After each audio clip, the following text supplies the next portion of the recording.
আন্তর্জাতিক অপরাধ আইন বিশেষজ্ঞ ও আন্তর্জাতিক অপরাধ ট্রাইব্যুনালের চিফ প্রসিকিউটরের বিশেষ পরামর্শক টবি ক্যাডম্যান বলেছেন, ভারত একটি গণতান্ত্রিক দেশ।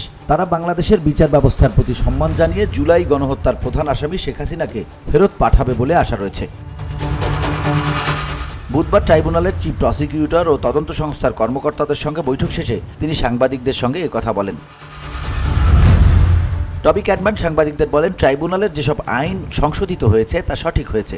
আইনের আরও সংশোধনের প্রয়োজন হতে পারে। সে ব্যাপারে আমরা সম্মিলিতভাবে আরও কিছু বিষয় প্রস্তাবনা দেব।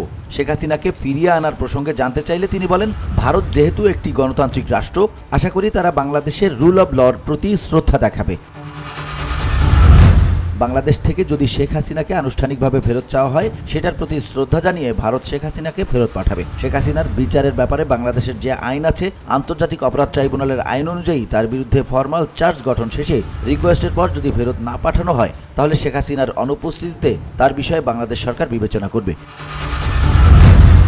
যদি প্রয়োজন হয় সে ব্যাপারে আন্তর্জাতিক অপরাধ আদালতের সহযোগিতা নেওয়া যায় কিনা তা বাংলাদেশ সরকার ঠিক করবে।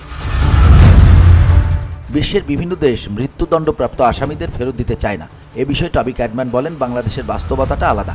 এই বিষয়টা ওই সব দেশকে বুঝতে হবে। আদালত ঠিক করবেন মৃত্যুদণ্ড দেওয়া হবে কি হবে না। এর আগে বাংলাদেশের আন্তর্জাতিক অপরাধ ট্রাইব্যুনালের চিফ প্রসিকিউটর মোহাম্মদ তাজুল ইসলামের বিশেষ পরামর্শক হিসেবে নিয়োগ দেওয়া হয় লন্ডন ভিত্তিক গার্নিকা 37 ল ফার্মের যুগ্ম প্রধান টবি ক্যাডম্যানকে। VOD Bangla news desk.